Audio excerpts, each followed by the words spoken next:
ဒီတစ်ခါကျွန်တော်ဒီကြောက်လေးကိုမျှဝေပေးလိုက်ချင်ပါတယ်ဒီကြောက်လေးကတော့မော်နေနဲ့တော့ခန်းဒီဖြစ်ပါတယ်ဗျဖောက်ချက်ကွမ်ချက်လေးနဲ့ပါဗျကြောက်လေးကအသားရန်လေးမစိုးဘူးသူ့အတူလေးကြည့်ရတယ်ပေါ့ခန်းဒီဆိုတော့လေဒီမှာခန်းဒီစစ်ကြောင်းသူအနာလေးတော့ပြပါတယ်ပေါ့အတွင်းဝင်ကြီးမဝင်ကြီးကတော့ဒါကျွန်တော်တို့ဈေးပေးမဲ့အချိန်ကြည့်နေရလေးဖြစ်ပါတယ်ဒါတော့အခုနှိုက်ထားတဲ့နေရာမြင်နေရတော့အနာလေးတွေဖြစ်ပါတယ်ဗျအနာကတော့အနတိုလေးတော့ပတ်ပတ်လဲတွေ့ရတယ်အတွင်းမဝင်တော့မင်္ဂလာပေါ့ဒီမှာဆိုလဲကျွန်တော်တို့အခေါ်မှမြင်နေရတဲ့ဒီအနာပေါ့ကျွန်တော်တို့ရောင်းပေးတဲ့အရှိအကူကသူကိုယ်တိုင်ကွမ်ဖောက်တာဆိုတော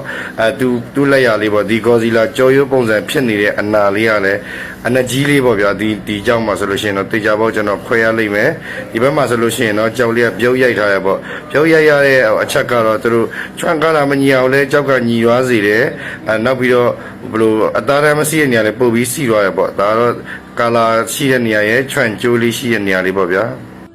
ဆိုတော့သူတို့ရောင်းပေးခြင်းတဲ့ဈေးလေးကလည်းမဆိုးတော့ကျွန်တော်80နဲ့80နဲ့မရတော့85တိန်မရနဲ့ကျွန်တော်390နဲ့ဒီကြောက်လေးဝယ်ဖြတ်လိုက်ပါတယ်ဗျဒါတော့ဆက်လက်ထပ်မကမြတ်ပါစေလို့ဆုတောင်းနေရဖြစ်ပါတယ်ဒီကိုရောင်းပေးတဲ့ကြောက်တော်များများလည်းမင်္ဂလာဖြစ်တယ်ပေါ့ဒါလေးကတော့ကျွန်တော်တို့ဖြတ်ခုံမှာကျွန်တော်ရဲ့သုံးစံတိုင်းမဖြတ်ခင်ဖြတ်နှန်းလေးကိုတိကျပြန်လဲသုံးသက်နေတဲ့အနေအထားလေးဖြစ်ပါတယ်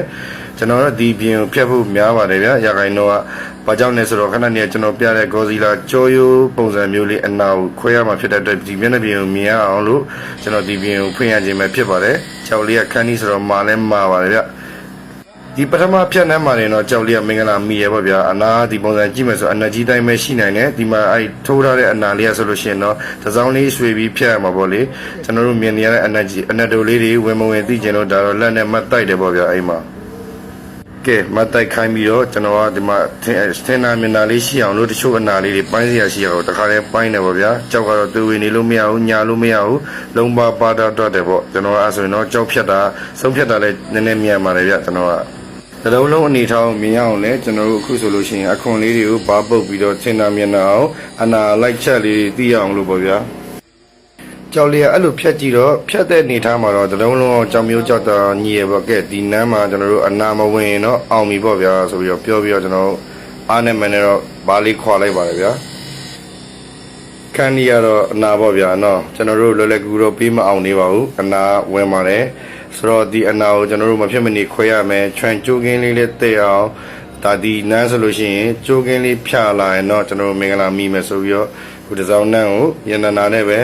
အနာအကုန်ထိတော့မဝင်ဘူးဒါပေမဲ့ဖြတ်မောက်ရမယ်ဖြစ်တဲ့အတွက်ကျွန်တော်တို့တဲပြီးဖြတ်ရခြင်းဖြစ်ပါတယ်ဒီနန်းလေးကတော့အားလုံးသူတို့ကြည့်အောင်ကဲချွန်ကျိုးနေနဲ့တော့ဖြာသွားပါတယ်တပွင့်လုံးပေါ့နော်ဒါပေမဲ့ဒီကောင်ကကျွန်တော်အစားကအရွယ်ကြီးသုံးပွင့်တီးတီးရမယ်လို့ကျွန်တော်တို့မှန်းပြီးတော့ဖြတ်တယ်ပေါ့ဗျာအခုတော့အနာဝင်တော့တဲ့အနေမှာကျွန်တော်မီးဖြူနဲ့ဖြတ်တဲ့အပေါ်မှာလည်းမျက်စိတွေပါပြတော့တေချာပြန်လဲသုံးသက်တယ်ပေါ့ဗျာဒါပေမဲ့ဘယ်လိုပဲနေတော့အရွယ်ကြီးသုံးပွင့်တော့မဖြစ်နိုင်တော့ဘူးစကားဆိုင်သုံးပွင့်ပဲထွက်နိုင်တော့မှာပေါ့ဒီကဘာကြောင့်လဲဆိုတော့အနာပါလို့ဖြတ်ရတာလဲတကြောင်ပြီးတော့ချွန်ကျိုးနဲ့ကျိုးကမဆက်ပဲနဲ့ဥကြောလေးပုံစံဂျာမခံနေရလဲတကြောင်ဒါကြောင့်ကျွန်တော်တို့တင်းနဲ့ပယ်လေးကိုတခါလဲဆုံးဖြတ်ပြီးဖြတ်လိုက်ရပါတယ်ဗျဖြတ်တာတောက်တာတော့ကျွန်တော်တို့အစားဆုံးမပြတော့ဘူးဒါကတော့တောင်းစိတ်တာလေးပဲဖြစ်ပါတယ်ဗျကျွန်တော်တို့ကကြောက်ကိုချားရီကောင်းကောင်းကြည့်တတ်ပါတယ်ကြောက်စီကြောက်တာနားလဲပါတယ်ကျွန်တော်တို့ပိုင်နိုင်တဲ့ဈေးကွက်မှာကောင်းကောင်းရောင်းစားတတ်ပြီးကောင်းကောင်းအလုပ်လုပ်တတ်ပါတယ်ဒါပေမဲ့ကြောက်ရဲ့တစ်ခုကိုကျွန်တော်အသားတန်း1 2 3 4 7 8 9 10နေပါတယ်ကျွန်တော်တို့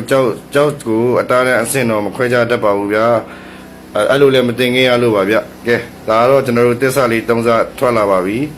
တစ္ဆာရုံမှာလည်းချားရည်လေးကမစိုးနည်းနည်းအရွယ်ကြီးတစ်ပွင့်ရယ်စကားဆိုင်2ပွင့်ရယ်ပေါ့ဗျာကဲတခြားပြစ်စရာတော့ကျွန်တော်တို့အခွန်နဲ့အနာပဲရှိပါတယ်ဒီကြောက်ပေါ်မှာတော့ဒါတော့တစားချင်းစီရဲ့မီးပေါက်အားနဲ့ကြောက်စီလေးသိရအောင်တစ္ဆာဘဝမှာကျွန်တော်ရိုက်ပြတာဖြစ်ပါတယ်တစ္ဆာအနေနဲ့မှလည်းကြောက်ကချောပြီးတော့ကာလာလွင့်မသွားနိုင်ဆိုတော့သိရပြီးတော့ကြောက်ရဲ့မော်ကလည်းခန်းကြီးဖြစ်နေရဗျခန်းကြီးဆိုတော့စားတော့မသေးဘူးဆိုပြီးတော့ကျွန်တော်တို့တခါတည်းပဲပြီးအောင်သွေးမှဖြစ်ပါတယ်ဒါတရက်တည်းကြောက်ထုတ်ပြီးနောက်တရက်မှကျွန်တော်တို့အပြီးသွေးလိုက်ပါတယ်ဗျဒါကျွန်တော်လက်တကြွမှာတွေ့နေရတဲ့တစ္ဆာနဆဆိုရင်တာမန်အတယိုးပေါ့ဗျအဲ့ဒါကိုနွတ်ဆန်းကြီးတဲ့အနေထားမှာအဲ့ဒီတစ္ဆာတေးသေးလေးကိုတွေးတဲ့အပွင့်မှာတော့နည်းနည်းလေးအပြာရိတ်တန်းလာတော့အပေါ်ကသုံးပွင့်ကိုတွေးလိုက်တဲ့အနေထားကတော့ကဲခုမျက်နှာတိုင်းပေါ့ဗျာခန်းကြီးဆိုတော့မတ်ကတော့တိုးပြီးသားပဲပေါ့ကဲပဲကြီးတစ်ပွင့်လေးရဲ့ကျွန်တော်တို့စကားဆိုင်2ပွင့်လေးရဲ့ပေါ့ဗျာကြောက်ကတော့ကျွန်တော်တို့မန်းတယ်လို့မဖြစ်တော့ဘူးဗျာအရွယ်ကြီးကိုမှန်းထားတော့မန်းတယ်လို့မဖြစ်ပေမဲ့လည်းကြောက်ကတော့အတာကျွန်တော်တို့လိုချင်တဲ့ဈေးရဖို့အထက်နဲ့တော့မှဖြစ်မယ်ဆိုပြီးတော့ကျွန်တော်တို့အထက်ဆင်ဖို့အိမ်မှာရှိတဲ့တင်ကျူးတွေကိုဒီ ဒီကြောက်ကိုပဲအထက်ဆင်ဖို့အရင်ဆုံးတုံးလိုက်တယ်ပေါ့ဗျာဒါကြောက်ရဲ့6ရုပ်လေးပါကျွန်တော်တွေးပြီးတဲ့ညနေပနာပေါ့ဒါတော့အိမ်ထဲမှာကျွန်တော်တင်ကျူးရာကြည့်ရပါဗျာတခြားကြောက်တွေကိုနောက်ဆုတ်ပြီးဒီကြောက်ကိုအရင်ဆုံးပရိန်တင်မယ်ပေါ့ဗျာပရိန်ရုပ်လေးဒါထွက်လာတယ်ပေါ့ဗျာပရိန်ရုပ်လေးမှာဆွဲဒီတစ်လုံးရဲ့ပဲကြီးလက်စွပ်လေးရဲ့